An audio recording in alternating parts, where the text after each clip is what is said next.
नमस्कार दोस्तों। Subansiri power project north east का एक बहुत बड़ा पावर प्रोजेक्ट है और इसे एनएचपीसी के द्वारा बनाया जा रहा है।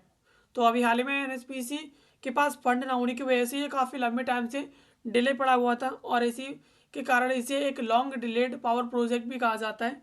तो ये काफ़ी लंबे टाइम से डिले पड़ा हुआ था।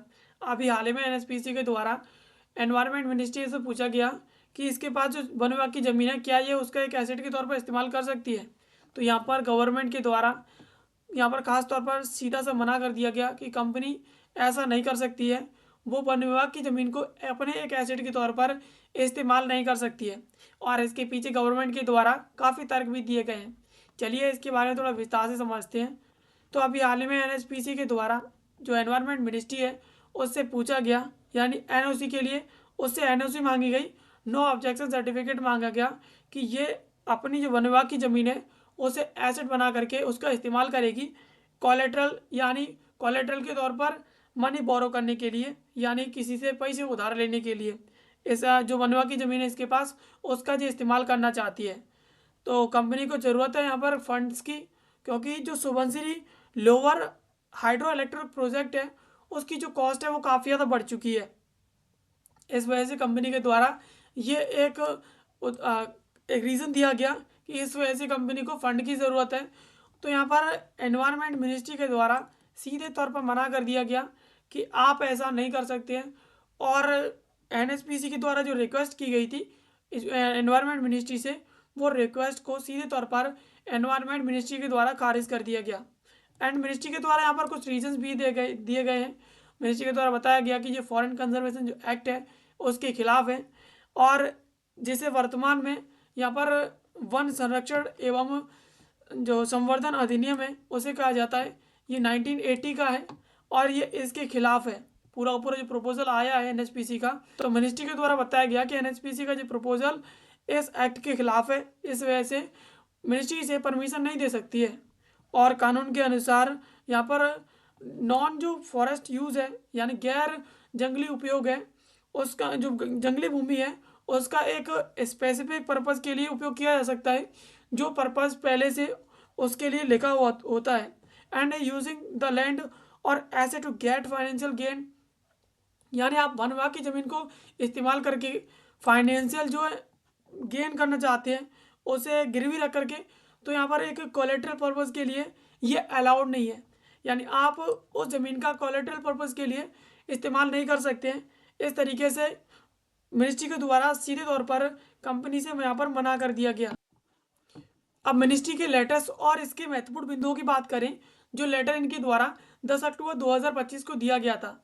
यहाँ पर मिनिस्ट्री के द्वारा बताया गया कि वन विभाग की ऑनरशिप, वन विभाग की ज़मीन है उसकी ऑनरशिप एंड उसका टाइटल है वो यहाँ पर फॉरेस्ट डिपार्टमेंट से बिलोंग करता है। एंड यहाँ पर कंडीशन नंबर 13 2004 का जो अप्रूवल है उसके अनुसार ये ज़मीन किसी भी प्रकार से अन्य तरीके से इस्तेमाल नहीं की जा सकती है। जिसके लिए इसका अप्रूव्ड है, यानी इन पर्पज़ के लिए, यानी उसमें लिख रखा है इन पर्पज़ के लिए इसका इस्तेमाल किया जा सकता है, तो सिर्फ उन्हीं पर्पज़ के लिए उसका इस्तेमाल किया जा सकता है। यहाँ पर कोई भी कंपनी इसका मनमाने तरीके से इसे उधार रख के एसेट के तौर पर इस्तेमाल करके जो है मनी गेन करे, ऐसा कोई उपयोग यहाँ पर नहीं लिखा है इसमें, और ये जो अप्रूवल के स्कोप के अंदर भी नहीं आता है। इस प्रकार से मिनिस्ट्री के द्वारा कंपनी से सीधे तौर पर मना कर दिया गया। अब यहाँ पर एनएचपीसी की फाइनेंशियल सिचुएशन की बात करें तो ये प्रोजेक्ट की कॉस्ट है वो यहाँ पर 6,285 करोड़ से, जो कि 2002 में थी, वहाँ से बढ़ करके 26,000 करोड़ तक पहुँच गई है वर्तमान में। यानी इसकी जो कॉस्ट है वो 300 गुना जो है एकदम बढ़ चुकी है। एंड मार्च 2025 में एनएचपीसी के द्वारा प्लान किया गया कि ये यहाँ पर 6,300 करोड़ रुपए उधार लेगी और ये जो पूरी पूरी जो कॉस्ट है इसकी वो बाद में 10,000 करोड़ तक बढ़ गई। यानी ये 10,000 करोड़ तक इसकी मांग जो है बढ़ गई। अब funds are being raised through the corporate bonds, यानी ये फंड ले रही है एनएचपीसी, ये कॉरपोरेट बॉन्ड्स के थ्रू ले रही है। इसके अलावा टर्म बॉन्ड्स के थ्रू ले रही है, फॉरेन जो बोरोविंग है उसके थ्रू ले रही है। यानी ये बॉन्ड्स का इस्तेमाल कर रही है इतनी बड़ी बड़ी जो है जो फंड्स हैं उन्हें इकट्ठा करने के लिए। And current status of the project की बात करें तो यहाँ पर सुबनसिरी जो लोअर प्रोजेक्ट है पावर का उसकी कैपेसिटी है 2000 मेगावाट, यानी ये 2000 मेगावाट शक्तिशाली है। एंड इसके अलावा दिसंबर 2025 में इसकी जो फर्स्ट यूनिट है वो सिंक्रोनाइज्ड हो चुकी है नेशनल ग्रिड के साथ। एंड यहाँ पर अन्य जो यूनिट्स हैं वो यहाँ पर एक एक करके 26-27 तक जो है चालू होना शुरू हो जाएंगी। And project was stopped between, यानी जो प्रोजेक्ट है वो साल 2011 से 19 के बीच में बंद कर दिया गया था प्रोटेस्ट एंड इसके अलावा court cases and safety concerns की वजह से। यानी ये जो प्रोजेक्ट है वो साल 2011 से लेकर 19 तक बंद रहा था, पब्लिक के द्वारा इसके खिलाफ प्रोटेस्ट की गई। एंड इसके अलावा इसके खिलाफ जो कोर्ट केसेस चालू हुए एंड सिक्योरिटी के जो सेफ्टी पर्पज़ है उसके काफ़ी मुद्दे उठाए गए कोर्ट के सामने, तो ये प्रोजेक्ट है वो डिले हो गया।